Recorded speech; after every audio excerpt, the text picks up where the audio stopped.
Section E के students जिसे अचानक देखकर अपनी अपनी किताबों में वापस घुस गए थे और ऐसे दिखा रहे थे जैसे कि वो पिछले कई घंटों से पढ़ाई कर रहे हो। वो थी टीचर रोहिणी पांडे।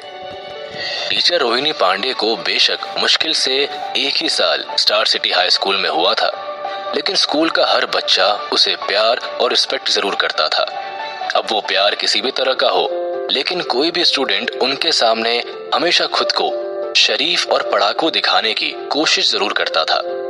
इसलिए जब रोहिणी पांडे ने क्लास के गेट पर खुद आकर धनुष को बाहर बुलाया तो सभी स्टूडेंट्स शांत होकर अपनी सीट पर बैठे बैठे ही एक दूसरे से आंखों ही आंखों में बात करने लगे। टीचर रोहिणी पांडे का ऑर्डर सुनकर धनुष थोड़ा सकपका जाता है।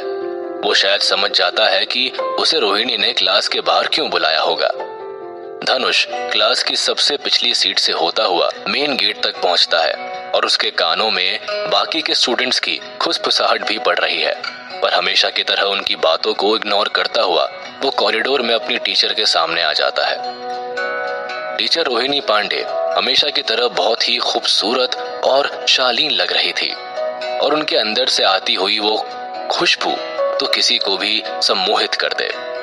धनुष उनके सामने आकर बिल्कुल चुप खड़ा है।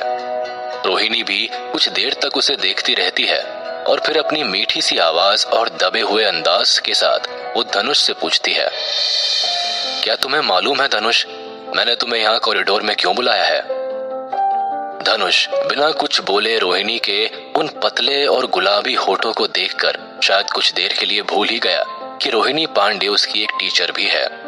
रोहिणी उसकी ओर देखती है और उसे जगाते हुए कहती है, धनुष।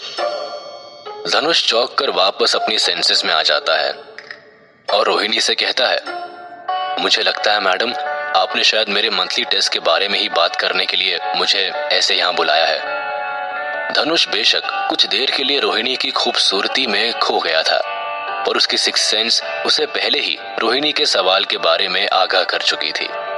इसलिए उसके रोहिणी को अपना सवाल दोहराने का मौका दिए बिना ही ये जान लिया था कि वो उससे क्या कहने आई है। धनुष के मुंह से अपना जवाब सुनकर रोहिणी उसे कुछ देर तक अपनी खूबसूरत आंखों से बिना पलक झपकाए देखती रहती है और उन बड़ी बड़ी आंखों में धनुष फिर से कहीं खो जाता है। धनुष की आंखों से ही पता चल रहा था कि उसके मन में क्या चल रहा है। वो दोनों चुपचाप कॉरिडोर में खड़े हुए एक दूसरे की ओर बिना पलक झपकाए देख रहे हैं। धनुष तभी हथियार डाल देता है और अपनी नजरें नीचे कर लेता है। इन नजरों की लड़ाई में धनुष की कुछ देर में ही ये समझ जाता है कि उसकी टीचर के दिल में ऐसा कुछ नहीं है जैसे कि वो सोच रहा था। टीचर रोहिणी पांडे कोई भी गलत इंटेंशन से उसे नहीं देख रही है, कम से कम उस वक्त तो बिल्कुल भी नहीं। धनुष इतनी देर में रोहिणी उससे किस बारे में बात करने आई है, उनके उन सवालों को उनकी आंखों में पड़ चुका था। इसलिए वो रोहिणी के बिना कुछ बोले ही उनसे कहता है, मैडम जी मुझे लगता है कि मेरे इंग्लिश और मैथ्स के एग्जाम पेपर्स आपके पास है और आपको लगता है कि मैंने एग्जाम में चीटिंग की है। आप पूरी क्लास के सामने मेरा मजाक उड़ते हुए नहीं देखना चाहती, इसलिए आप मुझे यहाँ ऐसे बाहर बुलाकर बात करना चाहती है। धनुष एक सांस में ही टीचर रोहिणी पांडे को उनके सवाल का जवाब बिना कहे ही देता चला गया। रोहिणी उसकी बात सुनकर उसे घूरते हुए बोली, तुमने सच में एग्जाम में चीटिंग नहीं की? रोहिणी शॉक हो गई थी। धनुष ने रोहिणी के सवाल का जवाब एक दूसरे सवाल के रूप में देते हुए उससे कहा, मैडम जी आपको याद है उस दिन जब मैं आपके ऑफिस में था तो मैंने जाते हुए आपसे क्या कहा था? पर इस बार धनुष के वो सवाल ने रोहिणी को उसे दिन की याद दिला दी थी जब उसने रोहिणी को किस किया था और कुछ देर के लिए रोहिणी भी ये भूल गई थी कि उसका स्टूडेंट है और रोहिणी का बर्फ सा सफेद चेहरा फिर से शर्म से लाल हो गया था और उसी के साथ उसे धनुष की वो बात भी याद आ जाती है जब उसने रोहिणी से एक वादा भी किया था और रोहिणी ने हमेशा उसकी केयर करने की बात कही थी। अपनी टीचर को ऐसे कंफ्यूज होते देखकर धनुष उसे स्माइल करते हुए याद दिलाता है, मैडम जी उस दिन मैंने आपसे वादा किया था कि मैं इस मंथली टेस्ट को बहुत सीरियसली लूंगा और आपको टीचर प्रभाकर तिवारी से वो शर्त नहीं हारने दूंगा। मैंने कहा था कि तिवारी सर को अपनी शर्त पर बहुत दुख होगा और मैं उन्हें उनकी ये हार कभी भूलने नहीं दूंगा। धनुष की बात सुनकर टीचर रोहिणी पांडे पहले से भी ज्यादा सरप्राइज हो गई थी और उसके जवाब से भी ज्यादा वो सरप्राइज थी धनुष की वो हंसी देखकर अपने मन की बेचैनी रोक नहीं पाई और धनुष से पूछती है, तुम्हें वो बातें याद है? फिर तुमने उस दिन एग्जामिनेशन हॉल में इतना बड़ा ड्रामा क्यों किया था? तुम बेसिक लैंग्वेज टेस्ट में खड़े होकर बहुत बुरी तरह से रो रहे थे और तुमने आधे घंटे में ही अपना एग्जाम पेपर क्यों दे दिया था? वो सब कुछ क्या सिर्फ टीचर्स को परेशान करने के लिए तुम कर रहे थे? टीचर रोहिणी पांडे धनुष से उस दिन की एक एक बात का जवाब चाहती थी, इसीलिए उनकी आवाज कभी तेज तो कभी नॉर्मल हो जाती थी। धनुष अपनी टीचर के इतने सवाल सुनकर पहले से भी ज्यादा मुंह खोलकर मुस्कुराने लगा और अपनी नाक को टच करते हुए वो खुश होकर अपने बालों में हाथ फिराकर जैसे कह रहा हो, वो तो सब उसकी एक अदा थी। टीचर रोहिणी पांडे को अब भी बुद्ध की तरह खड़ा देखकर धनुष मुस्कुराया और अपनी क्लास की ओर देखकर बोला, मैडम जी, मैंने जो उस दिन किया वो इम्पोर्टेंट नहीं है, उससे कहीं ज्यादा इम्पोर्टेंट है कि मैंने एग्जाम में अच्छा परफॉर्म किया और अगर अंत भला तो सब भला। मैं सही कह रहा हूं ना मैडम? उसकी बात सुनकर टीचर रोहिणी पांडे खुश होकर उससे कहती है, तुम्हारा रिजल्ट काफी अच्छा आया है धनुष। तुम्हारी हरकतों से किसी को लगा ही नहीं कि ये तुम्हारे मार्क्स है। तुमने तो सचमुच सबको उल्लू बना दिया है।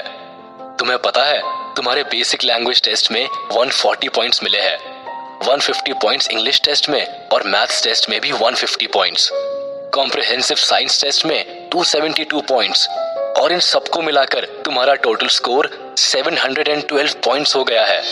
तुमने तो सबसे जीनियस स्टूडेंट को भी पीछे छोड़ दिया है, उससे तुम्हें 79 पॉइंट्स ज्यादा मिले हैं। धनुष मैडम रोहिणी से कहता है, इसका मतलब मैं उससे ज्यादा इंटेलिजेंट हूँ। टीचर रोहिणी पांडे अपनी खुशी को रोक नहीं पा रही है और वो खुशी में लगभग उछलते हुए धनुष से कहती है, मैं बहुत खुश हूँ धनुष, और सीरियसली बहुत ही ज्यादा खुश हूँ। तुम्हें नहीं पता वो कमीना तिवारी तो कह रहा था कि तुमने एग्जाम में चीटिंग की है। जब मैंने उसे बोला कि हम एग्जामिनेशन हॉल में लगा सीसीटीवी की रिकॉर्डिंग चेक कर सकते हैं, तो उसने उस रिकॉर्डिंग को भी झूठा बतला दिया। वो शुरुआत से ही यही कह रहा था कि तुम एग्जाम में इतने अच्छे मार्क्स ला ही नहीं सकते, इसलिए तुमने जरूर ही कोई चीटिंग की है। और वो ही नहीं, स्टाफ रूम में बैठे कोई भी टीचर तुम्हारे इन मार्क्स पर भरोसा नहीं कर रहा है। धनुष की स्माइल देखकर रोहिणी उसे सब कुछ बताती हुई चली गई कि उसके बारे में बाकी सभी टीचर्स और प्रभाकर तिवारी जो सेक्शन ए के क्लास टीचर यानी मेन टीचर है, वो धनुष के मार्क्स को लेकर कितना जल रहे हैं। धनुष देखता है कि कॉरिडोर में उन दोनों को बात करते हुए उसकी अपनी क्लास के ही नहीं बल्कि बाकी क्लासेस के स्टूडेंट्स भी बाहर झांक झांक कर रोहिणी को ऐसे खुश होते हुए उछलकर बातें करते देख रहे हैं। वो टीचर रोहिणी पांडे को हाथ के इशारे से शांत करते हुए कहता है, शांत हो जाइए मैडम, शांत हो जाइए।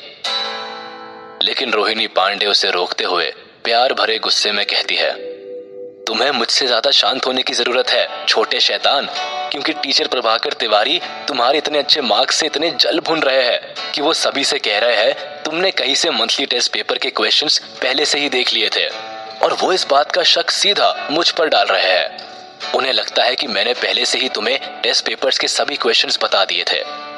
मुझे समझ नहीं आ रहा कि मैं इस बात का उनको क्या जवाब दूं। रोहिणी पांडे धनुष से बात करते करते बिल्कुल ये भूल ही चुकी थी कि वो कहाँ खड़ी है और उन्हें कैसे बात करनी चाहिए।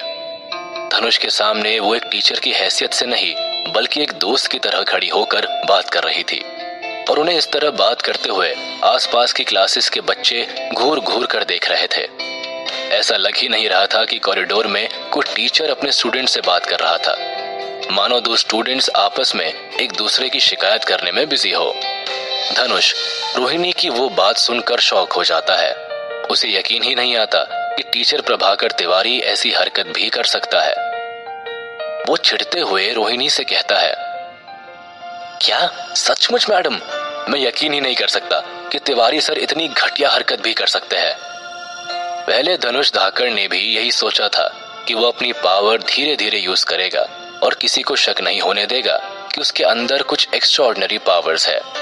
इससे वो सभी के सामने पहले की तरह एक नॉर्मल स्टूडेंट ही रहेगा और फिर उसके ऊपर सब भरोसा भी करेंगे।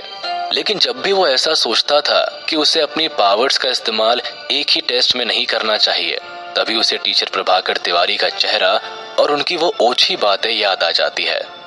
और फिर अपने कजिन ब्रदर अन्नू के वो गंदे गंदे खून जलाने वाले वो कमेंट्स और उसके दोस्तों की वजह से क्लास में जो धनुष का मजाक उड़ाया जाता था, उन सभी बातों की वजह से धनुष इतना फ्रस्ट्रेट हो चुका था कि धनुष धाकड़ ने उन सभी को चुप कराने का मन बना लिया था। इसीलिए वो अपने पहले डिसीजन को भूल चुका था। और फिर धनुष को ये बात भी अच्छी तरह से मालूम थी कि अगर वो मंथली टेस्ट में एवरेज मार्क्स भी लेकर आता है, तब भी उसके ऊपर यही इल्जाम लगाया जाएगा कि उसने एग्जाम में चीटिंग की है। लेकिन अगर मंथली टेस्ट का धनुष का रिजल्ट एवरेज होता तो उस पर शक करने की गुंजाइश ज्यादा थी कि उसने चीटिंग की है। लेकिन अब क्योंकि धनुष का रिजल्ट टॉप रैंकर से भी अच्छा है, उसने सभी से ज्यादा मार्क्स लिए हैं, तो फिर वो चीटिंग करता भी तो किससे चीटिंग करता? यही सोचकर धनुष धाकड़ ने एक ही मौके में सबको ये दिखाना चाहता था कि वो कोई एवरेज स्टूडेंट नहीं बल्कि एक इंटेलिजेंट स्टूडेंट है, और फिर उसके ऊपर कमेंट करने वालों की एक ही बार में बोलती बंद हो जाएगी।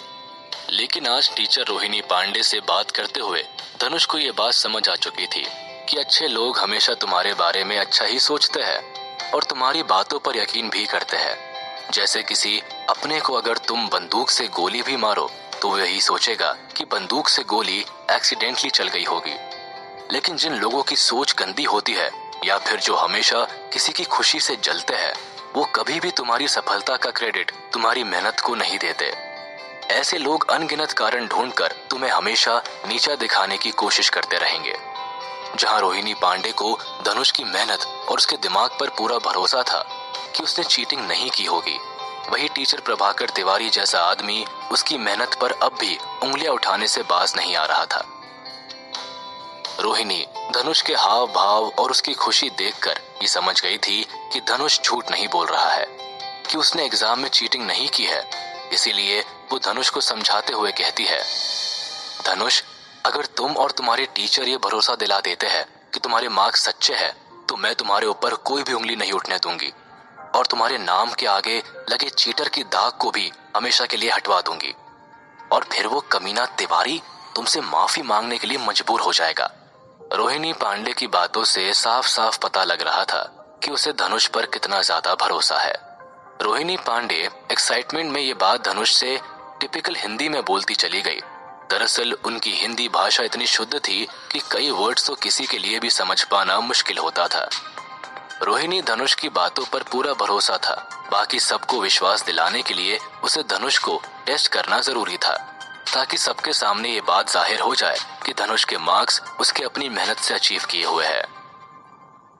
धनुष को भी अब तक ये समझ आ चुका था कि अचानक से बॉटम ग्रेड से टॉप ग्रेड पर पहुंचकर उसने सबको शॉक कर दिया है, और ये बात स्कूल में किसी के भी गले से उतरने वाली नहीं है। इसलिए उसने टीचर रोहिणी पांडे के सामने एक झूठी कहानी बनाते हुए कहा, मैडम, मैं आपको पहले ही ये बात बताना चाहता था कि उस कार एक्सीडेंट के बाद मेरे दिमाग में कुछ प्रॉब्लम आ गई थी, लेकिन मेरी मेहनत और परफॉर्मेंस में कभी कोई कमी नहीं आई थी। पर मुझे इन एग्जाम टेस्ट से नफरत हो चुकी थी और इसी वजह से मेरे मार्क्स गिरते ही चले गए। धनुष बड़ी ही मासूमियत से रोहिणी को बता रहा था और उसी की तरह टिपिकल हिंदी वर्ड्स का यूज कर रहा था। जब रोहिणी ने धनुष को अपनी ही तरह शुद्ध हिंदी के शब्दों का सही उच्चारण के साथ यूज करते देखा तो रोहिणी की आंखें एक बार के लिए चमक उठी थी। एक पल के लिए रोहिणी उसका जवाब सुनने की बजाय उसकी भाषा और बोलने की कला को सुनती रह गई थी। फिर तभी वो धनुष की बात का जवाब देते हुए कहने लगी, धनुष, तुम मेरे साथ कोई मजाक तो नहीं कर रहे हो ना? धनुष मुस्कुराता है और अपनी टीचर को आंख मारते हुए कहता है, मैडम जी, मैं आपको एक बार धोखा दे सकता हूँ, लेकिन क्या मैं आपको हर बार धोखे में रख सकता हूँ? अगले 2 महीनों में ही फाइनल एग्जाम्स है, तब आपको शायद मेरी बात पर यकीन हो जाएगा। रोहिणी धनुष के सामने अब चुप हो जाती है और उसके चेहरे पर आइस कॉन्फिडेंस को निहार रही है। क्या धनुष रोहिणी के साथ साथ बाकी सभी टीचर्स को भी अपनी ईमानदारी पर यकीन दिला पाएगा? पप्पी और नेहा धनुष के इतने अच्छे मार्क्स देखकर क्या उसके ऊपर यकीन कर पाएंगे? जानने के लिए सुनते रहिए धनुष की कहानी द इमॉर्टल वॉरियर, सिर्फ पॉकेट एफएम पर। जुआ। ओह रियली, मुझे तो अभी से प्रभाकर तिवारी का चेहरा नजर आ रहा है। कल जब उसे पता चलेगा तो वो कहीं पागल ही ना हो जाए। रोहिणी धनुष का जवाब सुनकर बहुत खुश हो जाती है और फिर वो धनुष के एग्जाम पेपर्स उसके हाथ पर रखकर चली जाती है। धनुष टीचर रोहिणी पांडे से अपने एग्जाम पेपर्स लेकर आहिस्ता आहिस्ता अपनी क्लास में वापस आ जाता है। जैसे ही धनुष क्लास में एंट्री करता है, उस पीरियड की आखिरी घंटी बज जाती है और इतनी देर से चुप बैठी क्लास के स्टूडेंट्स शोर मचाते हुए क्लास से बाहर जाने लगे। धनुष भी अपनी सीट से सभी पेपर्स और बुक्स बैग में रखकर क्लास से निकल जाता है। क्लास से बाहर जाते हुए धनुष पप्पी के बताए हुए पैसे कमाने के उन तरीकों के बारे में सोच रहा है जिन्हें पप्पी उसे मजाक में ऐसे ही बताकर चला गया था। पप्पी बेशक उन आइडियाज को लेकर सीरियस ना हो, पर धनुष जल्दी से जल्दी बहुत अच्छा पैसा कमाने के लिए परेशान जरूर था। उसके दिमाग में अपनी माँ की मेहनत और उनके ऊपर हुए हमले के वो दृश्य बार बार किसी हॉरर फिल्म के सीन की तरह चल रहे थे। लेकिन हाँ, वो बैंक लूटने या किसी ज्वेलरी शॉप में डाका डालने या फिर लॉटरी की टिकट खरीदने के बारे में तो बिल्कुल भी नहीं सोच रहा था। धनुष क्लास से निकलने के बाद एक गेम हॉल के सामने जाकर उस गेम हॉल को काफी देर तक बाहर ही खड़ा खड़ा देखता रहा। धनुष को उस गेम हॉल के बारे में बहुत पहले से पता था। जब भी वो इसके सामने से गुजरता था तो उसने कई बार अंदर जाना तो चाहा, पर कभी गया नहीं था। धनुष को बस वहां के बारे में इतना ही मालूम था कि उसके स्कूल के कई लड़के उस गेम हॉल में अपनी पॉकेट मनी के साथ एंजॉय करने जाते हैं और जब बाहर आते हैं तो उन सबके चेहरों पर एक अलग ही खुशी दिखाई देती है। आज धनुष भी गेम हॉल के बाहर खड़ा हुआ। अपने मन में चल रहे कई सवालों के जवाब ढूंढने गेम हॉल के अंदर जाने का मन बना चुका था और कुछ ही कदमों की दूरी तय करने के बाद वो उस गेम हॉल के अंदर एंट्री कर गया। धनुष अंदर जाकर मेन गेट के पास ही खड़ा रहा। ऐसा माहौल उसने पहले कभी नहीं देखा था। चारों ओर धुआं ही धुआं देखकर धनुष अपनी आंखें भी पूरी तरह नहीं खोल पा रहा था। अपनी नाक को दबाए उसे इतनी घुटन महसूस हो रही थी जैसे वो किसी कोयले की भट्टी में पहुंच गया हो। उसे लग रहा था जैसे किसी ने दोनों हाथों से पकड़कर उसका गला दबा दिया हो। गेम हॉल के अंदर लोग ऐसे चिल्ला रहे थे जैसे उनके हाथ कोई बहुत बड़ा खजाना लग गया हो। बाहर की दुनिया से अलग वो एक अलग ही दुनिया थी। कुछ लोग अपनी गर्लफ्रेंड के साथ थे तो कुछ शराब पीकर डांस करने में बिजी थे। लेकिन धनुष को भी बहुत अच्छे से अपना मकसद याद था, इसीलिए वो उस चकाचौंध में भी कुछ ढूंढ रहा था। उस हॉल का एरिया करीब 400 स्क्वायर मीटर था और अंदर बहुत सी मशीन्स लगी हुई थी। मशीनें 6 लाइन में थी और एक साथ करीब 100 लोग गेम खेल सकते थे। सभी खेल की मशीनों को दर्जनों लोग घेरा लगाकर खड़े हुए थे। बाहर से देखकर कोई भी अंदाजा नहीं लगा सकता था कि उस छोटे से गेम हॉल में करीब 1000 से ऊपर लोग मौजूद थे। धनुष को देखकर बहुत सरप्राइज था कि इतने सारे लोगों में से बहुत से कुछ उसके अपने स्कूल के तो बहुत से आसपास के स्कूल्स के स्टूडेंट्स थे जो बिना यूनिफॉर्म के वहां मौजूद थे। धनुष काफी देर तक वहां का माहौल देखता रहा। धनुष उन स्टूडेंट्स को देखकर सोच रहा था कि स्कूल के बच्चों को ये सिर्फ एक खेल लगता है, जबकि ये एक ऐसा कुआं है जहां आदमी एक बार घुस जाए तो सारी जिंदगी भी वहां से बाहर निकल नहीं सकता। गेम खेलने के चक्कर में स्कूल स्टूडेंट्स को वहां की आदत पड़ जाती है और एक बार आदत पड़ने के बाद वो अपनी पढ़ाई लिखाई छोड़कर बस उस गेम में ही अपना सारा समय बर्बाद कर देते हैं। वो गेम हॉल सिटी के बिल्कुल बीच में एक बहुत बड़े क्लब के अंदर था और उसमें किसी के भी आने जाने पर पाबंदी नहीं थी, इसलिए कई बहुत कम उम्र के बच्चे भी वहां अपना पूरा दिन स्कूल छोड़कर बिताते थे, जो सोसाइटी के लिए बहुत ही खतरनाक होता है। धनुष वहां का हॉल देखकर बहुत ही दुखी हो रहा था। फिर धनुष अपनी जगह से आगे बढ़ते हुए एक मशीन के पास जाकर खड़ा हो गया और वो लोग गेम कैसे खेल रहे हैं ये देखने लगा।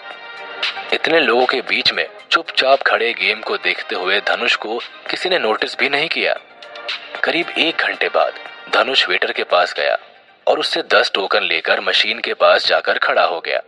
गेम के बेसिक रूल बहुत ही सिंपल थे। वो टोकन मशीन में डालकर हैंडल नीचे खींचना था। हैंडल खींचते ही गोल आकार के चक्र घूमना शुरू हो जाता था। हैंडल खींचने के बाद अगर मशीन के बीच में बने ग्लास में आई इमेजेस उस गोल चक्र पर बनी हुई इमेजेस के पैटर्न से आपस में मैच हो जाए तो आप इनाम की रकम जीत सकते हैं। इनाम की रकम उन इमेजेस के सामने लिखे नंबर जितनी ही होती थी और कभी कभी जब इमेजेस आपस में मेल नहीं होते तो एक अलग प्रकार की तस्वीर एक ग्लास में बन जाती थी, जिसके बनने पर आपको कुछ रकम इनाम के तौर पर मिल जाती थी। आमतौर पर यह तस्वीर चेरी की होती थी। जब मशीन एक यूनिवर्सल इमेज सेट करती है तो किसी भी मशीन के साथ मैच हो जाती हो, तो इस प्रकार की यूनिवर्सल सेट आपको बहुत अच्छा इनाम भी मिल सकता है, जो कि आपके यूजुअल इनाम की रकम से भी ज्यादा होता है। लेकिन इतनी देर से वहां खड़ा होकर देखने से धनुष इतना तो समझ चुका था कि उस मशीन से इनाम जीतना कोई आसान काम नहीं है। वहां खड़े बहुत से लोग टोकन मशीन में टोकन डालकर इमेजेस के मैच होने का वेट कर रहे थे, लेकिन बहुत ही कम लोग इसमें सफल हो पा रहे थे और जो लोग थोड़ा बहुत पैसा जीत रहे थे वो थोड़ी ही देर में किसी दूसरी बाजी में उस जीती हुई रकम से भी ज्यादा अपना नुकसान करवा लेते थे। लेकिन धनुष धाकड़ का दिमाग उन साधारण लोगों से तेज और गहराई तक सोचने की पावर रखता था और इसीलिए उस 1 घंटे के ऑब्जर्वेशन में वो ये समझ चुका था कि जिस मशीन के सामने वो खड़ा है उस मशीन से पैसा जीतने का मौका उसे मिल सकता है। और भी वहां मौजूद मशीनों के रूल्स भी धनुष धाकड़ बहुत ही अच्छी तरीके से समझ चुका था। धनुष मशीन की ओर देखता हुआ काफी देर से अपनी बारी का इंतजार कर रहा था, लेकिन जैसे ही अपनी बारी पर वो मशीन की ओर बढ़ा, किसी ने उसे देखकर जोर से आवाज दी, जिससे धनुष का ध्यान मशीन से हटकर उसी की ओर चला गया और उसने पीछे मुड़कर देखा। धनुष ने देखा कि वो उसे वहां पहचानने वाला कोई और नहीं बल्कि उसका कजिन अन्नू है। अन्नू ने जोर से चिल्लाते हुए धनुष से कहा, अरे धनुष, तू यहाँ क्या कर रहा है? मुझे तो अपनी आंखों पर विश्वास ही नहीं हो रहा कि तू यहाँ गेम खेलने कैसे आ सकता है। तेरे पास तो अपनी ट्यूशन की फीस देने के लिए भी पैसे नहीं होते, लेकिन शौक अमीरों वाले पालने लगा है। भाई, मानना पड़ेगा तुझे। धनुष उसकी बात सुनकर जहां खड़ा था कुछ देर के लिए वहीं रुक गया। दरअसल स्टार सिटी हाई स्कूल की मैनेजमेंट ने इस बार बच्चों को प्रेशर देने के लिए जानबूझकर मंथली टेस्ट पेपर का स्टैंडर्ड पहले से ज्यादा मुश्किल कर दिया था, ताकि बच्चे बहुत मेहनत से पढ़ाई करें और फिर उसी वजह से एवरेज स्टूडेंट ने भी मेहनत करके अच्छे मार्क्स गेन किए थे। अन्नू के मार्क्स भी इस बार एवरेज से ऊपर ही आए थे, जबकि पिछली बार के मंथली टेस्ट मार्क्स देखकर वो रो पड़ा था। पर जब उसे पता लगा कि लास्ट टाइम सभी स्टूडेंट्स के मार्क्स एवरेज से कम है, तब कहीं जाकर उसकी जान में जान आई थी। लेकिन इस बार अपने मार्क्स में इतना ज्यादा अंतर देखकर अन्नू का दिमाग ही 7वें आसमान पर था। उसने जल्दी से अपने 2 दोस्तों को साथ में लिया और गेम हॉल में खेलने आ गया। वहां आकर अन्नू को भी धनुष को देखकर शौक लगा था, क्योंकि उसने भी कभी नहीं सोचा था कि उसे ऐसी जगह अपने जान पहचान का कोई मिल जाएगा, और वो भी धनुष, जिसका ऐसी जगह पर होना इम्पॉसिबल था। धनुष ने कुछ देर अन्नू को देखा और फिर अपनी नजरें उससे हटाकर वापस अपने गेम पर लगा ली, क्योंकि वो अन्नू जैसे लड़के के लिए अपना पैसे कमाने वाला प्रोजेक्ट देरी से शुरू करने के मूड में बिल्कुल भी नहीं था। और वैसे भी धनुष से आगे खड़ा प्लेयर अपने सारे पैसे हार चुका था और अब धनुष की बारी आ चुकी थी। उन सभी मशीनों के प्रोग्राम्स पहले से ही वहां की मैनेजमेंट सेट करके रखती थी, इसलिए मुश्किल से किसी का इनाम निकल पाता था। लेकिन धनुष ने काफी देर के ऑब्जर्वेशन के बाद कुछ टाइमिंग नोट कर ली थी, जिससे उसके कुछ मौके उस मशीन पर जीतने के बन सकते थे। ज्यादातर जब भी उन मशीनों को कुछ निश्चित समय के लिए यूज किया जाता था तो उस मशीन में इमेजेस के रेगुलर बनने वाले पैटर्न्स आने बंद हो जाते थे, और उसी वक्त सबसे अच्छा मौका होता था उन सभी इमेजेस में से इनामी इमेजेस तक पहुंचने का। धनुष के पास बहुत ज्यादा पैसे ना होने की वजह से उसने टोकन भी बहुत कम खरीदे थे, इसी वजह से उसके पास इनाम जीतने के मौके भी उतने ही कम थे। लेकिन इतने कम मौकों में भी उसे अपना कर्तव्य दिखाना था। धनुष ने ये नोटिस किया कि उस गेम हॉल में अधिकतर लोग सिर्फ गेम खेलने और अपना टाइम पास करने आते हैं। वो लोग उस मशीन के इमेजेस के पैटर्न्स को समझने की कोशिश भी नहीं करते, जबकि धनुष ने पूरे 1 घंटे वहां रुककर मशीन के इमेजेस पैटर्न्स को बड़ी गौर से स्टडी किया था, जबकि बाकी के लोग अपनी किस्मत के भरोसे ही उस गेम में पैसा लगाते थे। धनुष ने मशीन्स के इमेजेस पैटर्न्स के साथ साथ ये भी नोटिस किया था कि कितने हजारों की संख्या में मशीन के पास टोकन आते हैं। काफी देर तक मशीनों के सामने खड़े लोगों की गिनती और उन लोगों के पास मौजूद टोकन की कैलकुलेशन करने के बाद ही धनुष ने उस मशीन में अपने टोकन डाले थे। और जब धनुष से आगे खड़े आदमी ने अपने सारे टोकन यूज कर लिए तो कहीं ना कहीं उसे अपनी जीत का भरोसा हो गया था। हालांकि इतनी कैलकुलेशन करने के बाद भी मशीन ने उसे धोखा दे दिया था और उस मशीन की इमेजेस पैटर्न्स भी थोड़ा बदल जरूर गए थे। लेकिन धनुष को कुछ भी फर्क नहीं पड़ा था, क्योंकि उस मशीन में जीतने के लिए धनुष धाकड़ को सिर्फ 5 ही टोकन चाहिए थे। धनुष के आगे खड़ा आदमी अचानक से वहां से चला गया था और तभी धनुष ने मौके का फायदा उठाकर अपने टोकन मशीन में डालकर बटन दबा दिया। धनुष ने जैसे ही बटन दबाया, मशीन के ग्लास में दिख रहे इमेजेस के पैटर्न्स घूमने लगे और अगर वो घूमती हुई चक्री एक ही जैसे पैटर्न पर रुक जाएगी तो धनुष इनाम की रकम जीत जाएगा। कुछ ही सेकंड्स के बाद इमेजेस के पैटर्न्स ने घूमना बंद कर लिया, लेकिन मशीन ने प्राइज जीतने के बाद वाली विनिंग धुन नहीं बजाई। अन्नू भी वही खड़ा हुआ धनुष को खेलते हुए देख रहा था और जब उसने देखा कि मशीन बिना विनिंग धुन के रुक गई है तो वो जोर से हंसते हुए धनुष से बोला, अबे ढक्कन, तू रहेगा हमेशा बेवकूफी। तुझे इसे इतनी जोर से घुमाने की क्या जरूरत थी? मुझे लगा है कि तू पहली बार किसी घुमाने वाली मशीन पर गेम खेल रहा है। इन मशीनों पर खेलने के लिए दिमाग की नहीं, किस्मत की जरूरत होती है, बेवकूफ। धनुष को अपने पैसे हारते हुए अन्नू खुश जरूर हो रहा था, पर फिर भी उसे समझाने से वो खुद को रोक नहीं पाया। धनुष ने उसकी ओर ध्यान ना देते हुए दोबारा से टोकन डालकर मशीन को घुमा दिया और फिर से पैटर्न्स घूमते हुए थोड़ी देर बाद रुक गए, लेकिन इस बार भी मशीन के अंदर जीतने वाली धुन नहीं बजी। तभी एक आदमी जो काफी देर से धनुष को हारते हुए देख रहा था, वो अपनी जगह से ही चिल्लाया, ओ भाई, मुझे लगता है ये मशीन खराब हो गई है। इसमें बस टोकन डालो और ये घूमती ही रहती है, लेकिन वापस कुछ नहीं देती। मेरे भी कई सारे टोकन इस मशीन में खराब हो गए। मेरी मानो तो इस मशीन में अपना पैसा और समय मत बर्बाद करो, किसी दूसरी मशीन पर खेल लो। धनुष ने उस आदमी की ओर देखकर थोड़ा मुस्कुराया और फिर से अपनी जेब में हाथ डालकर बाकी बचे टोकन ढूंढने लगा। अन्नू धनुष की ये हरकत देखकर उससे बोला, धनुष मेरे भाई, मुझे लगता है तेरे दिमाग में सच में कोई बहुत बड़ी दिक्कत है। जब उस आदमी ने तुझे बोला है कि ये मशीन खराब है तो तू क्यों इसमें अपने पैसे बर्बाद करने पर तुला हुआ है? लेकिन धनुष ने शायद अन्नू की बात ना मानने की तो कसम ही खा रखी थी। उसने फिर से टोकन निकाले और उसी मशीन में डाल दिए। इस बार धनुष ने टोकन डालते ही मशीन घूमने वाला बटन नहीं दबाया, बल्कि कुछ देर तक रुककर फिर से एक और टोकन मशीन में डाल दिया और ऐसे ही उसने 2 बार करने के बाद मशीन का हैंडल खींच दिया, फिर मशीन को घूमने के लिए छोड़ दिया। उस मशीन का सबसे बेहतरीन फीचर था जैकपॉट, जो वहां लगी हुई बाकी मशीनों में नहीं था। अगर आप कभी किसी कैसीनो में गए हो तो वहां पर एक मौका ऐसा मिलता है जिसमें आपको जीतने पर कई सारे इनाम मिलते हैं, लेकिन उस मौके तक पहुंचने के लिए आपको 3 बार ट्राई करना पड़ता है।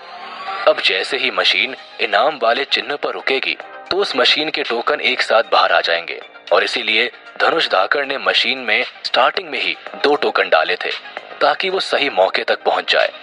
अब तक अन्नू धनुष को देख देख कर काफी चिढ़ गया था, क्योंकि धनुष अन्नू की किसी भी बात पर ना तो कोई भी जवाब दे रहा था और ना ही उसे देख रहा था। इसलिए अन्नू उसे देखकर बड़बड़ाते हुए अपने साथ आए दोस्त से कहता है, उसके दिमाग में सच में ही कोई बड़ी दिक्कत है और वो इस जन्म में कभी ठीक ही नहीं हो पाएगी। इसे समझाने में अपना वक्त खराब करने का कोई फायदा नहीं है। चल दूसरी मशीन पर चलते हैं। और गुस्से में धनुष से इरिटेट होते हुए अन्नू ये कहकर अपने दोस्त के साथ वहां से चला गया। क्या धनुष उस मशीन से पैसे जीत पाएगा? क्या होगा अगर धनुष अपने लगाए हुए पैसे भी हार गया तो? जानने के लिए सुनते रहिए धनुष की कहानी द इमॉर्टल वॉरियर, सिर्फ पॉकेट एफएम पर। खिलाड़ी। अन्नू ने अभी एक ही कदम दूसरी ओर बढ़ाया था कि उसके कानों में बहुत ही साफ साफ टोकन के गिरने की आवाज आने लगी। अन्नू काफी दिनों से लगातार उस गेम हॉल में खेलने के लिए आता था और वो बहुत अच्छे से जानता था कि ये आवाज गेम जीतने की आवाज है। और कोई छोटा मोटा नहीं बल्कि एक भारी भरकम रकम जीतने की आवाज है। मशीन की विनिंग धुन पूरे हॉल में बहुत जोर जोर से दूर दूर तक जा रही थी। तभी उसे याद आया कि धनुष ने पहले 2 बार अपने टोकन उस मशीन में जल्दी जल्दी क्यों डाल दिए थे। अनु ने पीछे मुड़कर देखा भी नहीं और वो वही खड़ा खड़ा जोर से चिल्लाया, जैकपॉट! अबे ये तो जैकपॉट जीत गया है। टोकन की जोर जोर से खनखनाहट और विनिंग धुन सुनकर अन्नू ही नहीं बल्कि आसपास खड़े बाकी लोगों के भी कान खड़े हो गए और वो उसी ओर देखने लगे। सभी लोगों के मुंह खुले और जैकपॉट देखने के लिए आंखें फटी हुई थी। उस भीड़ में ऐसे भी कई लोग थे जो वहां कई महीनों से अपने पैसे गंवा रहे थे। सभी धनुष की जीत को देखकर शॉक हो गए थे और सबसे ज्यादा दुखी था उसका कजिन ब्रदर अन्नू। टोकन काफी ज्यादा थे इसलिए मशीन में से आवाज भी काफी देर तक आती रही। मशीन में से आती हुई आवाज ने वहां खेलने आए लोगों को ही नहीं बल्कि गेम हॉल के मालिक के कानों को भी छेड़ दिया था। मशीन की आवाज सुनकर एक मोटा छोटी हाइट का आदमी अपने कैबिन से निकलकर मशीन की ओर भागता हुआ आ रहा था और जोर जोर से चिल्ला रहा था, क्या हुआ, क्या हुआ, किसने तोड़ी मेरी मशीन? और फिर जब वो आदमी मशीन के पास पहुंचा तो उसने देखा कि मशीन से टोकन गिरते हुए फर्श पर आ चुके हैं। तो वो आदमी जोर से हंसते हुए धनुष से बोला, बधाई हो लिटिल चैंप, पिछले 1 महीने में इस मशीन से कोई भी नहीं जीता था, लेकिन शायद ये तब से तुम्हारा ही इंतजार कर रही थी और तुम्हारी किस्मत आज चमक गई। जहां तक मेरा अंदाजा है तुम करीब 10-15 हजार रुपए तो जीत ही चुके हो। धनुष ने जब गेम हॉल के मालिक को ऐसे मुस्कुराते हुए देखा तो उसे थोड़ा अजीब लगा। उसने पहले उसे कोई भी जवाब नहीं दिया क्योंकि धनुष की नजरों में तो उसे दुखी होना चाहिए था। लेकिन तभी उस मोटे मालिक ने जो किया उससे धनुष को उसकी खुशी पर यकीन हो गया। गेम हॉल का मालिक वहां मौजूद बाकी सभी लोगों की ओर मुड़ा और उनसे कहने लगा, देखा आप सब लोगों ने, हमारे गेम हॉल की सभी मशीनें एकदम सही है। आज इस लड़के ने कितने सारे पैसे सिर्फ 100 रुपए लगाकर जीत लिए हैं। आप सब भी ऐसा कर सकते हैं। दिल खोलकर खेलिए, क्या पता अगली चमकने वाली किस्मत आपकी हो। डाका डालने के अलावा सिर्फ यही एक ऐसी जगह है जहां आप इतना सारा पैसा कमा सकते हैं।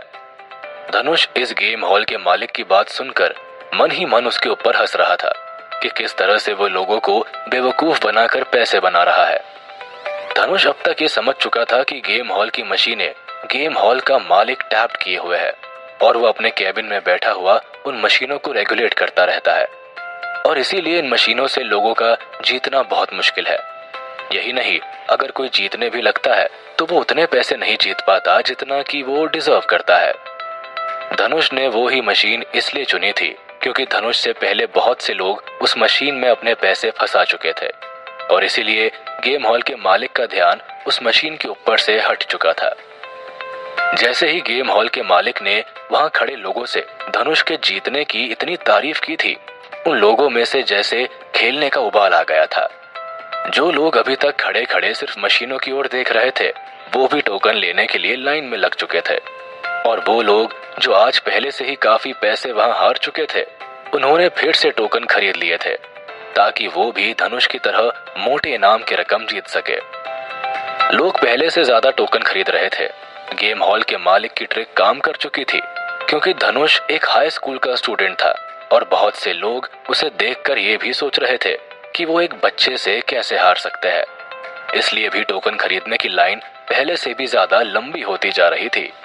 गेम हॉल का मालिक धनुष की ओर देखकर उसके कंधे पर हाथ मारकर शाबाशी देता है और उसे आंख मारकर मुस्कुराता है जैसे वो हार कर भी बहुत बड़ी रकम जीत गया हो और फिर वो वहां से वापस जाकर अपने कैबिन में बैठ गया। धनुष ने जब वो सभी टोकन गिने तो वो सिर्फ 13,000 रुपयों के ही टोकन थे जिन्हें देखकर धनुष थोड़ा निराश हुआ क्योंकि उसकी उम्मीदों से वो बहुत कम थे और उस गेम हॉल के मोटे मालिक को कोसता हुआ धनुष ने सभी टोकन कैश करने के बजाय उसमें से 100 टोकन अपने पास रख लिए और फिर से मशीन के पास आ पहुंचा। मशीन की ओर आते हुए धनुष को वो ही आदमी फिर से एक कोने में मशीन की ओर देखता हुआ दिखाई दिया जिसने उसे जोर से चिल्लाकर सलाह दी थी कि वो मशीन खराब है और धनुष को उस मशीन में अपना पैसा और वक्त नहीं बर्बाद करना चाहिए। लेकिन धनुष ने अपनी समझबूझ से उसी मशीन से इनाम जीत लिया था। धनुष उस आदमी के पास जाता है और कहता है, ए बड़ी, तुम्हारे पास टोकन नहीं है शायद। मैं तुम्हें अपने कुछ टोकन देना चाहता हूँ, क्योंकि यहाँ मौजूद सभी लोगों में से सिर्फ तुम ही ने मुझे पैसा गवाते देखकर सही सलाह देने की कोशिश की थी। और ये कहकर धनुष अपने टोकन में से 20 टोकन उस आदमी को दे देता है। वो गंजा आदमी भी धनुष के इस अच्छे बर्ताव को देखकर खुश हो जाता है और उससे टोकन लेकर कहता है, ओह रियली, थैंक्स बड़ी, पर मैं अगर इन टोकन से इनाम जीत पाया तो उसमें से आधे पैसे मैं तुम्हें जरूर दे दूंगा। और फिर वो गंजा आदमी पूरे जोश से खेलने में लग जाता है। वास्तव में ये गंजा आदमी उस खेल का आदी हो चुका था, क्योंकि वो हर बार बहुत सारे पैसे जीतने के लिए एक ही बार में कई सारे टोकन मशीन के अंदर डाल देता था। इसलिए इस बार भी उसने धनुष के दिए हुए 20 टोकन में से सिर्फ 6 टोकन ही अपनी अगली बाजी के लिए बचाए और बाकी सभी एक ही बार में मशीन में डाल दिए। टोकन डालते ही वो गंजा आदमी टेंशन में आ चुका था। वो परेशान था, क्योंकि खेलते खेलते वो अपने बहुत सारे पैसे पहले ही गवा चुका था और इस बार तो वो किसी और के पैसे लेकर खेल रहा था। इसलिए वो उस घूमते हुए इमेजेस के पैटर्न्स को देखकर बार बार भगवान का नाम लेते हुए मशीन के सामने हाथ जोड़कर खड़ा था। और फिर जैसे भगवान ने उसकी सुन ली, मशीन का चक्र रुका और टोकन की खनखनाहट मशीन की विनिंग धुन से एक बार फिर पूरा गेम हॉल गूंज उठा था। ये देखकर वो गंजा आदमी खुशी के मारे जोर जोर से पूरे हॉल में चिल्लाने लगा। हालांकि उस गंजे आदमी ने जितने टोकन जीते थे वो धनुष से बहुत कम थे, पर वो फिर भी बहुत खुश था, क्योंकि सुबह से जितने पैसे वो गेम हॉल में हार चुका था वो सारे पैसे उसके पास वापस आ चुके थे और कुछ पैसे वो एक्स्ट्रा भी जीत चुका था। इसीलिए वो खुशी में नाचने लगा था। वो नाच नाच कर अपनी सभी लोगों को इसलिए भी दिखाना चाहता था, क्योंकि फाइनली वो भी गेम हॉल में इतनी बार हारने के बाद जीत गया था, जिससे उसके अंदर लगातार पैसे हारने की जो टीस थी वो आखिर खत्म हो गई थी। उस गंजे आदमी ने नाचते नाचते उन टोकन में से आधे टोकन गिनकर उठा लिए और बाकी के आधे टोकन को मशीन की ट्रे में ही छोड़कर धनुष से कहा, बड़ी, ये बाकी के टोकन तुम्हारे लिए है, जैसा मैंने तुमसे वादा किया था। तुम सचमुच मेरे लिए बहुत लकी हो। और ये कहकर वो नाचते कूदते हुए टोकन काउंटर पर अपने टोकन का कैश करवाने चला गया।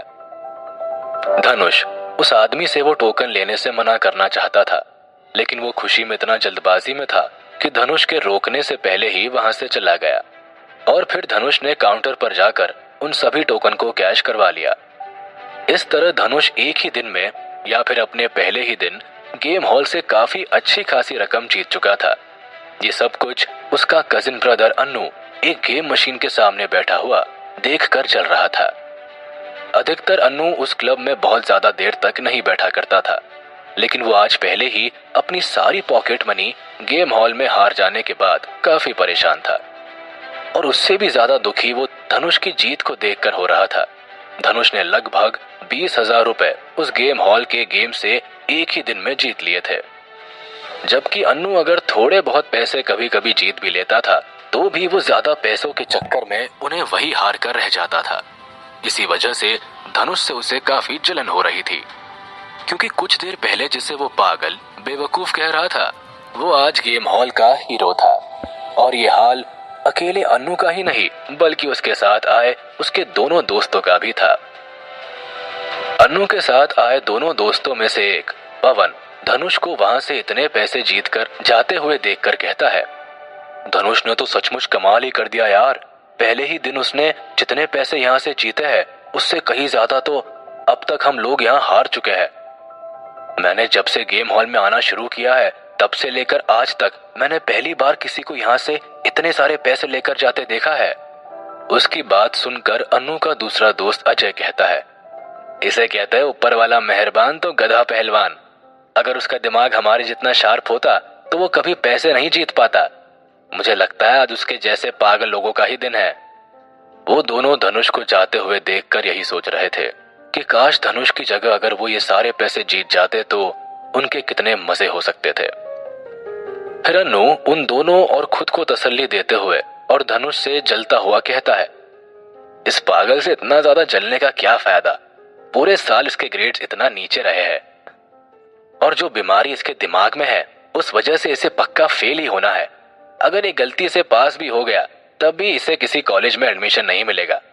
तुम लोगों को क्या लगता है ये जीते हुए 20,000 रुपए से अपनी सारी जिंदगी जी सकता है? धनुष अपनी एक्स्ट्रा ऑर्डिनरी स्किल से अनु और उसके दोनों दोस्तों की बातें अच्छे से सुन रहा था, लेकिन वो बिल्कुल भी उनकी ओर ध्यान नहीं देना चाहता था। इसलिए इग्नोर करता हुआ वो गेम हॉल से बाहर जा रहा था। लेकिन तभी धनुष की नजर एक और मशीन पर पड़ गई, जो बाकी मशीनों से अलग एक और कोने में रखी हुई थी। वो मशीन आकार और रंग दोनों में ही बाकी मशीनों से अलग थी और उस मशीन के सामने लोग भी पहले से ज्यादा टोकन लिए हुए अपनी बारी का इंतजार कर रहे थे। जब धनुष ने उस मशीन के इनामी रकम के रूल्स पढ़े तो वो शॉक हो गया था और फिर धनुष ने अपनी कैलकुलेशन की तो उसे समझ आ गया कि अगर वो 100 टोकन उस मशीन में डालेगा तो उसे पहले से भी बहुत ज्यादा इनाम की रकम मिल सकती है। धनुष उस मशीन के सामने खड़ा हुआ सोच रहा है, 100 टोकन के बदले में 8,000 टोकन, ये तो बहुत ही ज्यादा पैसे बन सकते हैं। धनुष ये बात सोचकर जल्दी ही उस मशीन पर खेलने वाले लोगों की लंबी लाइन में खड़ा हो चुका था। जब धनुष ने गेम हॉल में एंट्री की थी तो उसके पास बहुत ही कम पैसे थे, लेकिन अब वो एक काफी अच्छी खासी रकम जीत चुका था, इसलिए उसे 100 टोकन भी काफी कम लग रहे थे उस मशीन में फिर से खेलने के लिए। जब धनुष उस मशीन पर खेलने वाले लोगों की लाइन में खड़ा हुआ तो उसे देखकर कई लोग उसके आसपास आकर खड़े हो गए। वो लोग ये देखना चाहते थे कि इस बार धनुष जीतेगा या नहीं। और तो और अनु और उसके बाकी दोनों दोस्त भी धनुष को उस मशीन पर खेलता देख खुद को रोक नहीं पाए और धनुष के पास आ गए। उन सभी लोग जो कि धनुष को उस मशीन पर खेलता हुआ देखकर वहां आ गए थे, धनुष उन पर ध्यान ना देते हुए चुपचाप मशीन में टोकन डालने में लगा हुआ था। धनुष अनु और उसके दोस्तों के वहां आने से भी अनजान था या फिर जानबूझकर उन तीनों को भी बाकी लोगों के साथ इग्नोर कर रहा था। उसने धीरे धीरे अपने टोकन उस मशीन में डाल दिए और उसके बाद मशीन घूमने के लिए बटन दबा दिया। सभी के सभी लोग आंखें फाड़ फाड़ कर मशीन की ओर देख रहे थे। उनमें से कुछ लोग उम्मीद भी लगा रहे थे कि धनुष इस बार भी जीत जाएगा और कुछ उससे जल भी रहे थे कि धनुष कहीं लगातार तीसरी बार भी ना जीत जाए। अन्नू अपने दोस्तों के साथ खड़ा तो चुप ही था, पर मन ही मन वो इस बार उसके हारने का बेसब्री से इंतजार जरूर कर रहा था। लेकिन जब सबने देखा कि धनुष ने उस मशीन में बारी बारी से 20 बार टोकन डाल दिए हैं और अभी तक उस मशीन ने जीत की धुन नहीं दी है, तब वो धीरे धीरे पिछले 2 बार की जीत को धनुष का तुक्का मानते हुए इधर उधर अपने अपने गेम में बिजी हो गए। धनुष के कानों में वहां से जाते हुए लोगों के कमेंट सुनाई दे रहे थे। मुझे तो लगा था कि आज कोई जादूगर यहाँ खेलने आया है, लेकिन अब पता चला कि वो खुद ही अपनी किस्मत आजमा रहा है। दूसरा आदमी कहता है, अरे हम कुछ ज्यादा ही भाव दे रहे थे इसे। इन मशीनों के ऊपर कोई ट्रिक काम नहीं करती, बस किस्मत होनी चाहिए। पिछले दोनों बार इसकी किस्मत अच्छी थी, अब की बार लुढ़क गई। सभी हंसते हैं। क्या धनुष तीसरी बार भी पैसे जीत पाएगा? क्या होगा धनुष की माँ को जब पता चलेगा कि वो जुआ खेलने लगा है? जानने के लिए सुनते रहिए धनुष की कहानी द इमॉर्टल वॉरियर, सिर्फ पॉकेट एफएम पर। विनर। बहुत बड़ा जादूगर बन रहा था, मुझे तो लगा आज ये पूरा गेम हॉल ही खाली कर जाएगा। बेकार में इसके पीछे समय बर्बाद कर दिया। एक और आदमी धनुष को बार बार उस मशीन में हारता हुआ देखकर उसे ताने मारता हुआ चला जाता है। उन सभी लोगों के ताने सुनकर धनुष गेम हॉल की छत को देखता हुआ अफसोस जताता है, पर उस अफसोस के साथ साथ धनुष के चेहरे पर एक छुपी हुई मुस्कुराहट भी थी, क्योंकि धनुष यही तो चाहता था कि कोई भी गेम हॉल में उसे जादूगर ना समझे। धनुष ये जानता था कि उसकी ओर देखने वाले लोगों में गेम हॉल के कुछ एम्प्लॉयज भी मिले हो सकते हैं, जो ये जानने की कोशिश में लगे होंगे कि धनुष जैकपॉट के लिए कौन सी ट्रिक का इस्तेमाल कर रहा है। और फिर धनुष को लगातार हारते देखकर उन सब ने भी यही सोचा कि पिछली 2 बार धनुष तुक्के से जीत गया था। लेकिन उस गेम हॉल के बारे में धनुष अब तक ये जरूर समझ गया था कि जैसा इस गेम हॉल का मालिक लोगों को लाखों रुपए जिताने का लालच दिखाता है, ये जगह उस तरह की बिल्कुल भी नहीं है। उसके उल्टा यहाँ के लोग किसी को भी पैसा जीतते देखकर उस पर नजर रखना शुरू कर देते हैं। उस गेम हॉल में कुछ और ही खेल चल रहा था। धनुष अब तक उस मशीन में 113 टोकन डाल चुका था और फिर तभी उसे वो विनिंग धुन सुनाई देने लगी। एक बार फिर से गेम हॉल में मौजूद लोगों की निगाहें अपनी मशीनों से हटकर धनुष के ऊपर जाकर रुक गई थी। लेकिन इस बार वहां खेल रहे लोग विनिंग धुन को सुनते ही मशीन की ओर नहीं भागे, बल्कि बुत बने हुए बस धनुष को देखे जा रहे थे। वो विनिंग धुन मुश्किल से महीने में एक आधी बार गेम हॉल में सुनाई देती थी। वो धुन आज एक ही दिन में तीसरी बार वहां गूंज रही थी। लोग आपस में बातें कर रहे थे। यह मैं क्या देख रहा हूं? ये कैसे हो सकता है? ये लड़का आज फिर से जीत गया। फिर दूसरा आदमी कहता है, ये इतना अच्छा कैसे खेल सकता है?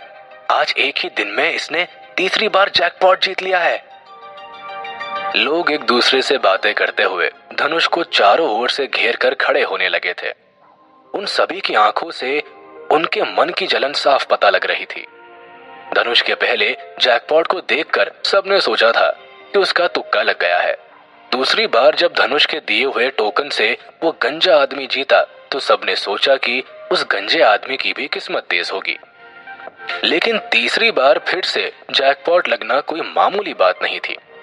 3 बार किसी की किस्मत या इत्तेफाक काम नहीं कर सकते, इसलिए लोग उसे धनुष की ओर शक की नजरों से देख रहे थे। धनुष उन सबकी नजरों की परवाह ना करते हुए आहिस्ता आहिस्ता अपने सारे जीते हुए टोकन मशीन में से निकाल रहा था कि तभी वो ही गंजा आदमी जिसको धनुष ने अपने जीते हुए टोकन में से 20 टोकन खेलने के लिए दिए थे और जीतने के बाद वो इनाम की आधी राशि धनुष को ही देकर चला गया था, वो उस भीड़ में से निकलता है और धनुष के पास आकर हाथ जोड़ते हुए धनुष से कहता है, भाई तुम मेरे बड़े भाई हो और मुझे पता है कि जिस ट्रिक का इस्तेमाल करके तुम ये पैसा जीत रहे हो, मुझे भी उसी ट्रिक को सीखने में मेरी मदद जरूर करोगे। वो गंजा आदमी धनुष के सामने ऐसे बैठा हुआ था जैसे कोई साधु महात्मा के आगे हाथ जोड़कर बैठ जाता है और धनुष उसे देखकर यही सोच रहा था कि उससे उम्र में तकरीबन 15 साल बड़ा आदमी उसे बड़ा भाई कैसे कह सकता है। इससे पहले वो ही गंजा आदमी धनुष के दिए हुए टोकन से जीतकर गेम हॉल से बाहर जा चुका था। लेकिन जुए की आदत किसी भी आदमी को बहुत ज्यादा दूर तक कहां जाने देती है, इसलिए वो भी वापस गेम हॉल में अपने बाकी बचे हुए पैसे लुटाने आ चुका था। धनुष जब नई मशीन में बार बार टोकन डालकर हार रहा था, तब उस गंजे आदमी ने भी यही सोचा था कि इस बार धनुष की किस्मत काम नहीं आ रही है। लेकिन जैसे ही उसने देखा कि धनुष तीसरी बार फिर से जैकपॉट जीत गया है, वो दौड़ता हुआ धनुष के पास आकर उसकी ट्रिक सीखने के लिए गिड़गिड़ाने लगा। धनुष ने उसे इस तरह रिक्वेस्ट करते देखकर बहुत अजीब लगा और उसने सोचा कि उसे पहले भी ऐसे आदमी की मदद नहीं करनी चाहिए थी जिससे जुए की इतनी गंदी आदत लग चुकी हो। लेकिन धनुष को अच्छी तरह से ये भी याद था कि आदमी ने धनुष को पहली मशीन पर बार बार हारते हुए देखकर सही सलाह देकर रोकने की कोशिश की थी। इसीलिए धनुष ने उससे अपना गुस्सा छुपाते हुए मजाकिया अंदाज में कहा, तुम्हारे इस चिकने सर को देखकर गेम हॉल की रोशनी फीकी पड़ रही है, इसीलिए अगर तुम भी अपने सर पर बाल उगा लोगे तो तुम्हारे भी जीतने के चांसेस बढ़ जाएंगे। और फिर मुस्कुराते हुए धनुष अपने टोकन उठाकर वहां से चल पड़ा। उस गंजे आदमी को लगा कि धनुष कोई जादू की ट्रिक उसे बताकर गया है, इसलिए वो अपने सर पर हाथ फिरा कर देखने लगा। फिर जैसे ही उसने मुड़कर देखा तो धनुष वहां से जा चुका था। तब उसे समझ आया कि वो तो धनुष का सिर्फ एक मजाक था। उसके बाद तो उसने अपने दोनों हाथों से अपने गंजे सर को खुजाता हुआ कई और बार रगड़ा। धनुष गेम हॉल के बॉस के कैबिन में टोकन को पैसों में बदलवाने आ चुका था। वो सोच रहा था कि मैं यहाँ से लगभग 30,000 रुपए के टोकन जीत चुका हूँ, क्या मुझे आगे खेलना चाहिए या नहीं। धनुष के दिमाग में यह विचार चल ही रहा था कि तभी उसकी निगाहें अपने सामने बैठे गेम हॉल के बॉस पर गई, जो पैसे गिनते हुए ऐसा लग रहा था मानो उसे किसी ने ऊंची पहाड़ी से नीचे खाई में धक्का दे दिया हो। धनुष दाकड़ आगे खेलने के बारे में सोच ही रहा था कि तभी गेम हॉल के बॉस ने पैसों का लिफाफा धनुष की ओर बढ़ाते हुए कहा, लिटिल चैंप, ये रहा तुम्हारा इनाम, मेरी शुभकामनाओं के साथ। धनुष उस लिफाफे को देखते ही चौंक गया था कि उस लिफाफे को देखकर ही लग रहा था कि उसमें मुश्किल से 2000 रुपए से ज्यादा पैसे नहीं होंगे। धनुष को बॉस की स्माइल देखकर पूरे मामले को समझते हुए देर नहीं लगी। धनुष ने बड़े प्यार से गेम हॉल के बॉस से पूछा, सर, ये आप मेरी बेइज्जती कर रहे हैं या अपनी, या फिर शायद आपने ध्यान से मेरे टोकन गिने ही नहीं है। ये कहकर धनुष धाकड़ ने वो पैसों का लिफाफा वापस बॉस की टेबल पर रख दिया। धनुष जानता था कि अगर वो खेलता रहे तो पूरे गेम हॉल के टोकन जीत सकता है, जो आराम से 10-15 लाख रुपए के तो होंगे ही। लेकिन यहाँ गेम हॉल का बॉस उसे 30,000 के टोकन के बदले में सिर्फ 2-2.5 हजार रुपए देकर चलता करना चाहता था, जिसे देखकर ही धनुष धाकड़ का खून उबल रहा था। जहां धनुष को उस बॉस की हरकत पर बहुत तेज गुस्सा आ रहा था, वहीं वो उसके सामने बैठा हुआ ऐसे मुस्कुरा रहा था जैसे सन 70 की फिल्मों के विलेन हीरो को चारों ओर से घेरकर मुस्कुराते थे। और स्थिति यहाँ भी कुछ वैसी ही थी। धनुष गेम हॉल के बॉस को कुछ कहने ही वाला था कि तभी उसे अपनी बाई तरफ से एक धीमी सी आवाज आई, सुन भाई हीरो, जितने तुझे मिल रहे हैं उतने ही लेकर यहाँ से चुपचाप चला जा, वरना पैसे तो छोड़, तू खुद भी यहाँ से बाहर नहीं निकल पाएगा। धनुष उस आवाज की दिशा में घूमकर देखता है कि उस कैबिन के कोने में एक आदमी बैठा हुआ है, सिगरेट के धुएं के साथ उसी की ओर देख रहा है जैसे सुबह से भूखा शेर अपने शिकार की ओर देखता है। उसके बॉडी पर कई जगह डरावने से टैटूज बने हुए थे। उसी आदमी के आसपास कुछ और जवान लड़के भी बैठे हुए थे, जिनके बाल अलग अलग रंग से रंगे थे। वो सभी धनुष की ओर ही एक बड़े विलेन के छोटे छोटे गुंडों की तरह देख रहे थे। धनुष उन गुंडों की मंशा अच्छी तरह समझ चुका था।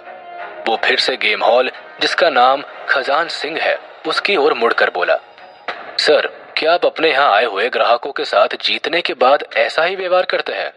धनुष धाकड़ बड़ी ही शालीनता के साथ खजान सिंह से बात कर रहा था, लेकिन धनुष की बात का जवाब खजान सिंह ने ऐसे दिया जैसे उसे पता ही नहीं कि वो क्या कर रहा है। क्या हुआ चैंपियन, कोई दिक्कत है क्या? कोई गलती हो गई है मुझसे पैसे गिनने में? धनुष ने जब ये देखा कि ये गेम हॉल का बॉस कितना घटिया आदमी है, तो वो उसकी ओर थोड़ा मुस्कुरा कर बोला, नहीं सर, कोई प्रॉब्लम नहीं है। दरअसल मैं तो गेम छोड़कर अब जाने वाला था, लेकिन मुझे लगता है कि आप मुझे और खेलता हुआ देखना चाहते हैं। और ये कहकर धनुष धाकड़ वापस गेम हॉल में मशीनों की ओर चल पड़ा। धनुष को ऐसे जाते हुए देखकर खजान सिंह के सारे गुंडे भी हैरान थे। उन्होंने धनुष से ये अपेक्षा नहीं की थी कि ऐसी स्थिति में भी वो फिर से मशीनों के पास जाकर खेलना शुरू कर देगा। खजान सिंह अपनी जगह पर खड़ा हो चुका था और धनुष को तब तक देखता रहा जब तक कि वो हॉल में लोगों की भीड़ में दिखाई देना बंद नहीं हो गया। वो बड़बड़ाते हुए बहुत ही धीरे से बोला, ये कैसा लड़का है जिसके अंदर इतनी हिम्मत है, और कहां से आया है? मुझे कभी कैसे नहीं पता चला कि ऐसे भी कोई मेरे आसपास रहता है। खजान सिंह की बात सुनकर उसके साथ खड़ा हुआ उसका वो ही टैटू वाला आदमी कहता है, बॉस, यहाँ के राजा हम हैं, और आपके साथ तो आपके भाई इस जिले के मेयर साहब कुलजीत सिंह जी भी है। फिर भी आप इस स्कूल के लौंडे के बारे में सोच रहे हैं। इसके तो अभी दूध के दांत भी पूरे नहीं टूटे होंगे। जिसे अंजाम का पता ही ना हो उसके साथ क्या क्या हो सकता है, वो कई बार अनजाने में ऐसी छोटी छोटी हरकतें कर बैठता है। खजान सिंह उस टैटू वाले गुंडे की बात सुनकर गुस्से में उसकी ओर देखकर कहता है, तुझे क्या लगता है बे? मैं इससे डर कर इसके बारे में सोच रहा हूं। मैं बस ये सोच रहा था कि ये लड़का है कौन जिसे आज से पहले मैंने इस इलाके में नहीं देखा। तुमने शायद ध्यान नहीं दिया, वो हम सब लोगों को यहाँ देखकर भी डरा नहीं और हंसते हुए अपनी बात कह गया। या तो ये बहुत ही हिम्मत वाला है या पागल है, पर मैंने इसके बारे में आज तक अपने इलाके में नहीं सुना, इसलिए मुझे इतना अचंभा हुआ। और तुम सब लोग क्या मेरी तरफ ऐसे घूर रहे हो? अगर तुम लोगों की वजह से वो यहाँ से बाहर निकल गया तो उसके बाद मैं खुद तुम लोगों को यहाँ से उठाकर बाहर फेंक दूंगा, और फिर मुझे अपनी सड़ी हुई शक्लें दिखाने यहाँ दोबारा मत आना। खजान सिंह बात करते करते अचानक ही गुस्से में अपने आदमियों से चिल्लाकर कहता है। दूसरी ओर धनुष की मजाक को बहुत देर से समझ आने के बाद वो गंजा आदमी धनुष के पीछे पीछे खजान सिंह के कैबिन तक आया था। और कैबिन के अंदर क्या हुआ था वो ये जान चुका था। और जब वो ये समझ गया कि धनुष और गेम हॉल के बॉस यानी खजान सिंह के बीच पैसों को लेकर बहस होने के बाद गुस्से में धनुष वापस से गेम हॉल में पैसे लगाने आया है, तो वो बहुत खुश हुआ। फिर वो गंजा आदमी खजान सिंह के कैबिन में घुस गया, जबकि अभी तक खजान सिंह के आदमी उसे घेर कर खड़े हुए थे। और वो बिना डरे एक ढीठ बच्चे की तरह अंदर आकर खड़ा हो गया और फिर तेज आवाज में चिल्लाकर खजान सिंह से बोला, खजान, मैंने सुना है कि तू मेरे बड़े भाई को धमकी दी है। उसकी आवाज इतनी तेज और ऐसी धमकी भरे अंदाज में थी कि खजान सिंह के आदमियों ने अपनी जेब में रखे चाकू और बाकी हथियारों को बाहर निकालने के लिए पोजीशन ले चुके थे। खजान सिंह भी अपना नाम ऐसे धमकी भरे अंदाज में सुनकर गुस्से में एकदम से आवाज की दिशा में मुड़ा, पर वो उस गंजे आदमी को देखकर जहां था वहां का वहीं रुक गया और अपनी आंखों को फैलाते हुए उसे पहचानने की कोशिश करने लगा। और जैसे ही खजान सिंह को उस गंजे आदमी की शक्ल याद आई, उसके एक्सप्रेशन बिल्कुल ही बदल गए। इससे पहले जितनी अकड़ और सीना चौड़ा करके खजान सिंह खड़ा था, वो जैसे गुब्बारे से निकली हवा की तरह झुक गया और उस गंजे आदमी से डरते हुए हकला कर कहने लगा, तुम शीटू भैया, आप यहाँ कैसे? आप एक बार कहते तो सही, मैं खुद हाजिरी लगाने आ जाता। खजान सिंह जानता था कि वो गंजा सा सीधा साधा दिखने वाला आदमी कोई छोटा मोटा आदमी नहीं था, बल्कि उसके एक फोन से ही खजान सिंह का सारा धंधा एक झटके में बंद हो सकता था। इसलिए उसे अपने कैबिन में देखकर खजान सिंह के मुंह से पूरी तरह आवाज भी नहीं निकल पा रही थी। हालांकि वो गंजा आदमी, जिसका नाम शीटू था, वो कोई ज्यादा मशहूर नहीं था, इसलिए गेम हॉल में उसे बहुत से लोग नहीं पहचान सकते थे। लेकिन खजान सिंह उसके बारे में बहुत अच्छे से जानता था और फिर वो खुद खजान सिंह के यहाँ आकर उसके कैबिन में खड़ा था, इसलिए भी खजान सिंह उससे डरा हुआ था। खजान सिंह के साथ खड़े उसके गुंडे, जिन्हें कुछ देर पहले खजान सिंह उठाकर बाहर फेंकने की बात कर रहा था, वो सब उसकी ये हालत देखकर शीटू के सामने हाथ जोड़कर तो जरूर खड़े थे, पर उसे ऊपर से नीचे तक घूर रहे थे और पहचानने की कोशिश में लगे थे कि ऐसा कौन है जिसके सामने खजान सिंह जैसा दबंग आदमी भी भीगी बिल्ली की तरह हाथ जोड़े खड़ा है। खजान सिंह शीटू से आके कहता है, आप कैसी बातें कर रहे हैं शीटू भाई? अगर मुझे कोई 1000 करोड़ भी दे तो भी मेरी इतनी हिम्मत नहीं है कि मैं आपके बड़े भाई की ओर उंगली भी उठा सकूं। आपको जरूर ही कोई गलतफहमी हो गई होगी। खजान सिंह डरते डरते शीटू से बात कर रहा था। वो किसी भी सूरत में उसे नाराज नहीं करना चाहता था, लेकिन इस बार खजान सिंह शायद अपनी बात कहने में थोड़ा सा देरी कर गया और उसकी बात खत्म होने से पहले ही शीटू उसके गाल पर एक जोरदार थप्पड़ जड़ चुका था। आखिर कौन था शीटू, और वो क्या धनुष के लिए खजान सिंह से लड़ाई कर रहा था? क्या धनुष इस बार अपनी जीती हुई रकम खजान सिंह से ले पाएगा? जानने के लिए सुनते रहिए धनुष की कहानी द इमॉर्टल वॉरियर, सिर्फ पॉकेट एफएम पर। चेतावनी। खजान सिंह के गाल पर पड़ा थप्पड़ उसके पीछे खड़े साथियों के चेहरों पर भी साफ साफ दिखाई दे रहा था। एक ही पल में उन सबके चेहरों का रंग बदल चुका था।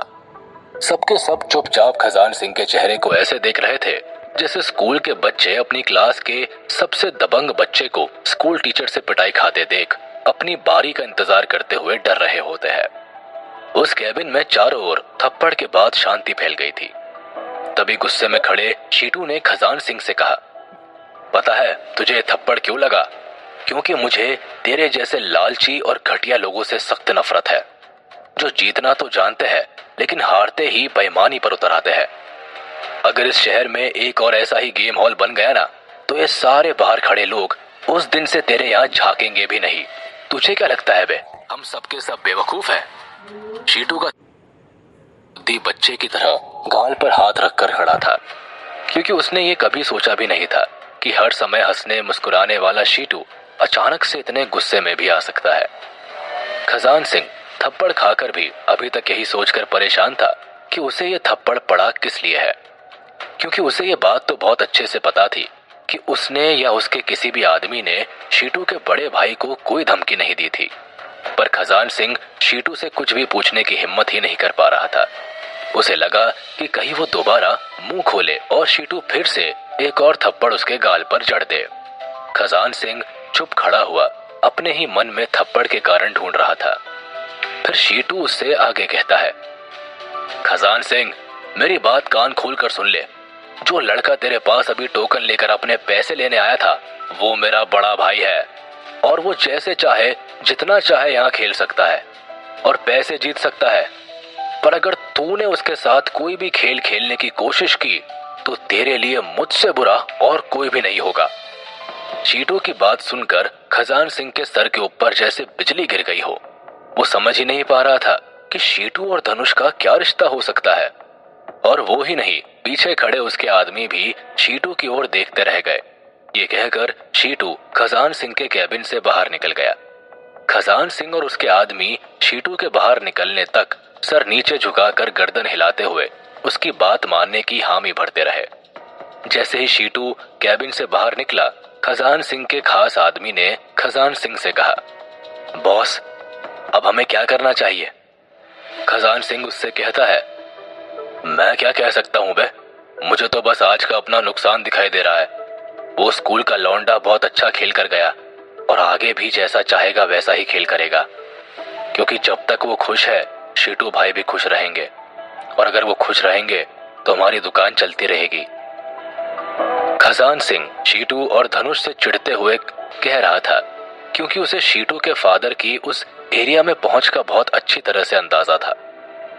खजान सिंह गुस्से में अपने ही गाल पर 2-3 चांटे और मार लेता है और बड़बड़ाते हुए कहता है, उस लौंडे को थोड़े बहुत पैसे और दे देता तो यूं अपने ही चमचों के सामने बेइज्जत होने से बच जाता, क्योंकि अब अगर खजान सिंह धनुष के साथ कोई भी गलत हरकत करता है तो उसे बहुत भारी नुकसान हो जाएगा।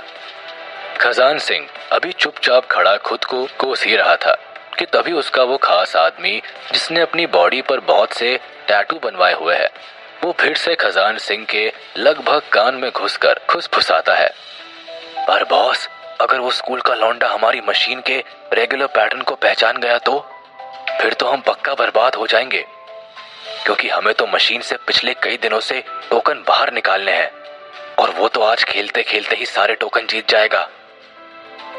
खजान सिंह उस टैटू वाले अपने खास आदमी की बात सुनकर इरिटेट हो जाता है और अपनी गर्दन को हवा में लेफ्ट राइट 2-3 बार झटकते हुए उसके गाल पर हाथ रखता हुआ उसे अपने से दूर करते हुए कहता है, अबे घोंचू, अगर हमारी मशीन का रेगुलर पैटर्न समझना इतना ही आसान होता तो वो स्कूल का लौंडा यहाँ मेरी छोटी सी दुकान में खेलने क्यों आएगा? गोवा जाकर बड़े बड़े कैसीनो में ना खेलेगा।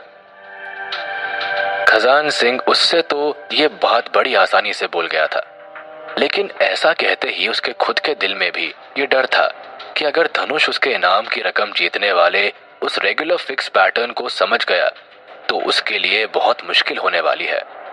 खजान सिंह का खजाना आज ही खत्म हो जाएगा। अगर शीटू का हाथ धनुष के पीछे ना होता तो निश्चित ही खजान सिंह अब तक धनुष को अपने गेम हॉल से बाहर निकाल चुका होता और उसके अब तक के जीते हुए पैसे भी वो उसे नहीं देता। इधर खजान सिंह और उसके आदमी कैबिन के अंदर खड़े हुए अपने ही डिस्कशन में बिजी थे और बाहर धनुष मशीनों में अपने टोकन के बाद टोकन डालता ही जा रहा था। धनुष उस गेम हॉल में आज पहले ही 3 जैकपॉट जीत चुका था, इसलिए पूरे हॉल में बाकी खेल रहे लोग उसे अलग ही नजर से देख रहे थे। धनुष जिस भी मशीन पर खड़ा हो जाता वहां लाइन में लगे लोग अपना नंबर छोड़कर धनुष को आगे कर देते थे, ताकि वो उसे खेलता हुआ देखकर ये सीख सके कि वो कैसे खेल रहा है और कैसे बार बार इनाम की रकम जीत रहा है। जबकि उन लोगों में से कुछ ऐसे भी थे जो धनुष को अपने पीछे लाइन में खड़ा देखकर अपनी जगह से नहीं हिल रहे थे, क्योंकि उन्हें लग रहा था कि अगर उनके पीछे धनुष भी उसी मशीन की लाइन में लगा हुआ है, इसका मतलब उस मशीन में पक्का वो भी इनाम की रकम जीत लेंगे। पर धनुष को उनमें से किसी की भी ऐसी हरकत का कोई फर्क ही नहीं पड़ रहा था, बल्कि वो तो लोगों की ऐसी हरकतों पर अंदर ही अंदर हंस रहा था, क्योंकि मशीन में इनामी रकम जीतने की कला कुछ और थी।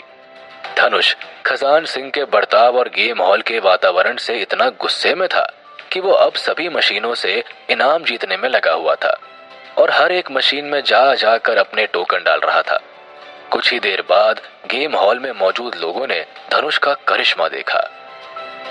धनुष ने पहले 3 मशीन में से एक में 3 टोकन डाले और 12,000 टोकन जीते। उससे दूसरी मशीन में धनुष ने 17 टोकन डाले और 6,000 टोकन जीत लिए। और फिर तीसरी मशीन में धनुष ने 99 टोकन डाले, जिसमें उसे 22,000 टोकन मिले। सिर्फ आधे घंटे के उस खेल में ही धनुष गेम हॉल में मौजूद तकरीबन आधे से ज्यादा मशीनों में टोकन डाल चुका था और उनमें से ज्यादातर मशीनों में इनामी रकम जीत चुका था। और एक मशीन में तो उसने 22,000 टोकन जीत लिए। जो लोग धनुष के आगे खड़े हो जाते थे और धनुष को ध्यान से देखते रहते थे, वो भी उसकी गेम की ट्रिक को समझ नहीं पा रहे थे।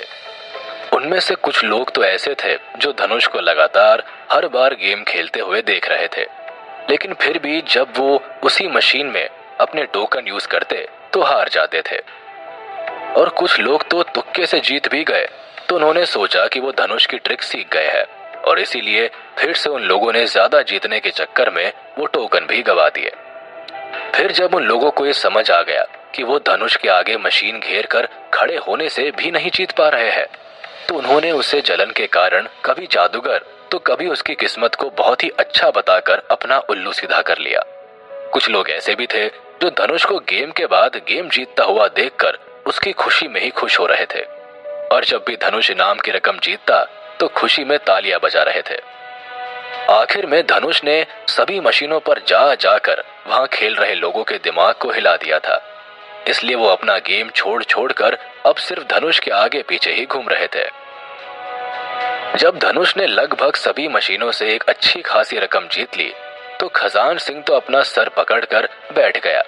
हालांकि अभी भी उसके पास हारे हुए लोगों के बहुत सारे पैसे थे और उन पैसों में वो अकेला हिस्सेदार नहीं था। वो लाख चाहकर भी धनुष को रोक नहीं सकता था।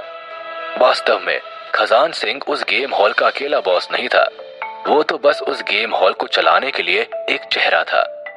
गेम हॉल की कमाई में कई और लोग भी थे जिनकी हिस्सेदारी खजान सिंह से ज्यादा थी।